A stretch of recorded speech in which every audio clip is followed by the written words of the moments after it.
E aí, galera, hoje eu vou responder algumas das perguntas que vocês me fizeram lá no Instagram. E se você quiser que sua pergunta seja respondida no próximo vídeo, é só fazê-la aqui embaixo nos comentários. Vamos lá! Características de um bom produtor musical. Olha, a principal característica aqui eu diria a mais básica de todas: saber ouvir. Saber ouvir e saber o que gosta e o que não gosta. Essa é a primeira coisa. Uma segunda coisa que eu diria: ter domínio, né, dos caminhos. Ou você tem que tocar para poder fazer arranjo, ou você tem que saber quem é um bom arranjador, ou você tem que ter um mínimo de conhecimento de estúdio, da parte técnica para você poder mexer, mesmo que esteja outra pessoa mexendo, mas para você poder saber conversar com as partes que você precisa conversar, quer seja com músico, quer seja com arranjador, quer seja com técnicos. Você, o produtor musical, é que tem que dialogar com essa galera. E uma terceira característica, para resumir em 3, que eu acho bastante importante, é entender essa relação entre a arte e o mercado, né? Teoricamente, o produtor é o que precisa conseguir achar uma maneira de viabilizar o sonho artístico do artista de uma maneira que dialogue ou tenha alguma coisa a ver com o mercado. Vamos para a próxima pergunta. Qualidades de um músico de banda.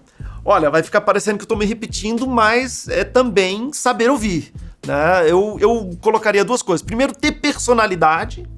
Vou falar 3 também, né? Primeiramente, ter personalidade musical, ser reconhecível. Eu, quando escuto Edgar tocando, eu sei que é ele mesmo quando ele não tá tocando comigo. Eu posso tocar na rádio, eu posso nem saber que ele gravou naquela faixa, mas eu vou saber que é ele que tá tocando. A mesma coisa com o Samuel, a mesma coisa com o Mucão e a galera que normalmente trabalha comigo. Então, ter personalidade é muito importante. Segunda coisa, saber ouvir, né? Como eu falei também na produção. Não adianta nada você ter personalidade e atropelar todo mundo na hora de tocar. Você tem que ouvir os outros e se alimentar do que os outros estão fazendo. E a terceira característica, olha, ajuda muito se você é uma pessoa agradável, viu? De se conviver. Ajuda bastante, especialmente se for pra pegar a estrada, pra viajar juntos. Ajuda. Próxima pergunta. Por que você pronuncia os nomes de um jeito estranho? Pois é, pra quem não me conhece, pra quem caiu de paraquedas aqui nesse canal, meu nome é Leonardo Gonçalves e eu nasci em Palmares, Pernambuco, mas com 2 anos de idade fui morar no exterior e eu só voltei a morar no Brasil com 15 anos de idade. Então, naturalmente, o meu impulso é pronunciar nomes, especialmente, sei lá, de ator. Tem aquele famoso vídeo de Portas Fundos, né, do Woody Allen. Do Woody Allen.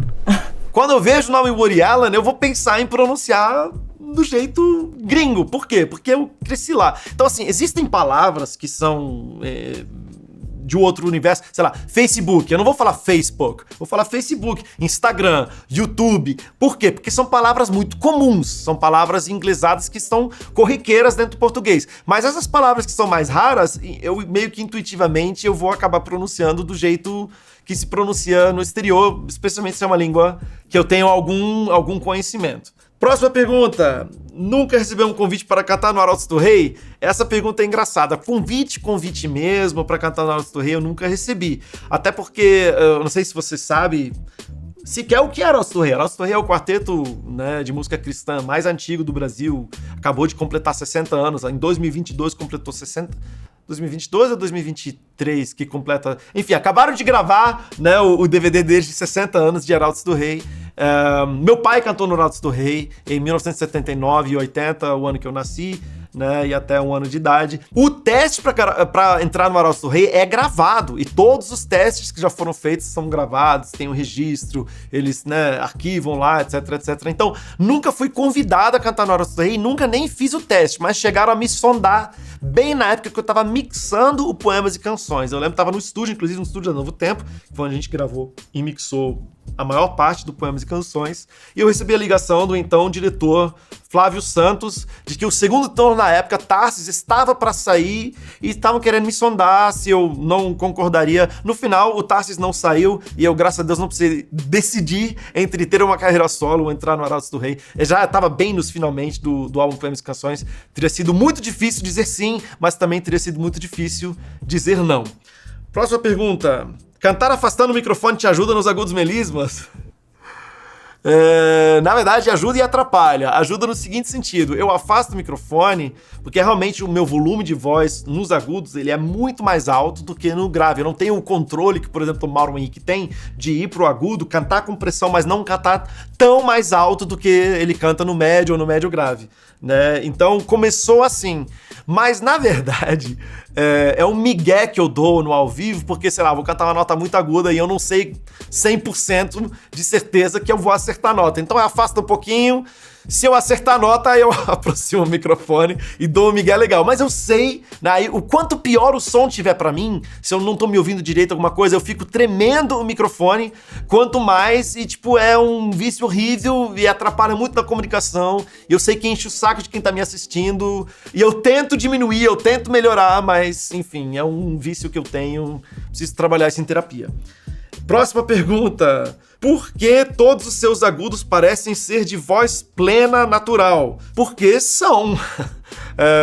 Com raríssimas exceções, né? Muito raramente eu uso falsete e a minha voz, minhas características vocais no agudo são realmente de voz plena, que significa que o tiraritenoide, né, o TA, que é a prega vocal, e o cricotireoide, que é o músculo do agudo, estão funcionando plenamente, né? Os dois estão funcionando ao mesmo tempo, então você tem um agudo de voz plena. Não, toda voz é um pouco mista, né? Talvez. A voz é de cabeça, isso é uma dúvida que muitas pessoas têm, a voz de peito ou voz de cabeça. Na verdade, se é a voz de peito ou voz de cabeça, depende onde é o corpo de ressonância, e todas as notas agudas, elas têm a ressonância na cabeça e não no peito, mas é uma voz plena porque eu estou com um tiraritenoide em pleno funcionamento. Quais características te atraem mais em uma voz? Olha, isso também é parecido com o que a gente falou de músico. Acho que a primeira coisa é personalidade, e aqui eu quero qualificar um pouco melhor o que eu quero dizer com personalidade. Que Igor Stravinsky, no livro dele Poética Musical, ele fala que uma das principais características do artista é ter o poder de síntese,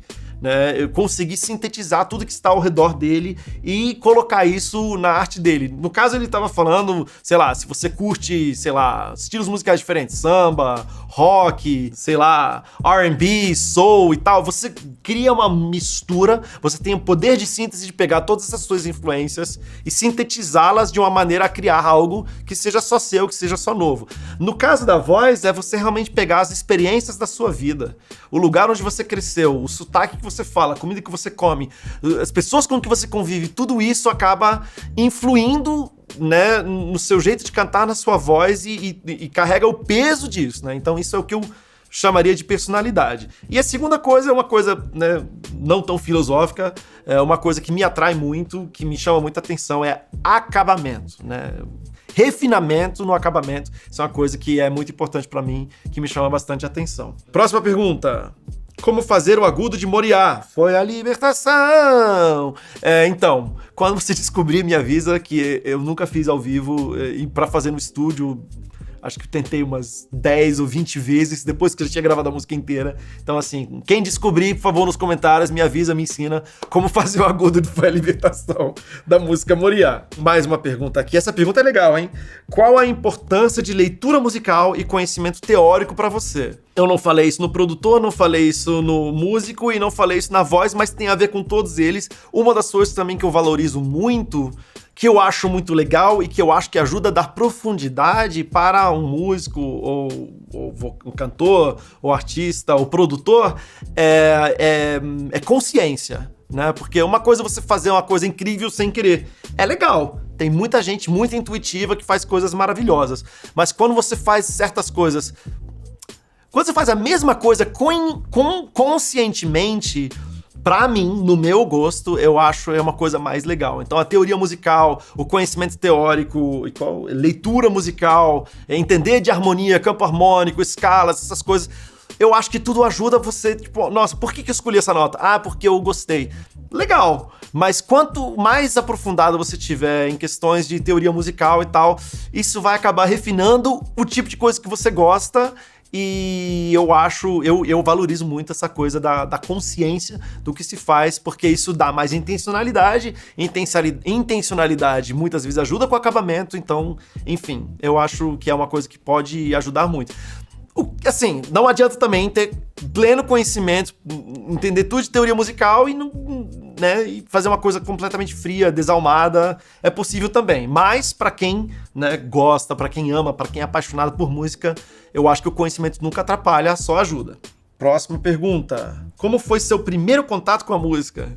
Bem, usando um clichê, o meu primeiro contato com a música foi literalmente no ventre da minha mãe, né? Como eu citei antes, na pergunta sobre Arautos do Rei, no ano que eu nasci, o meu pai era o barítono do Quarteto Arautos do Rei.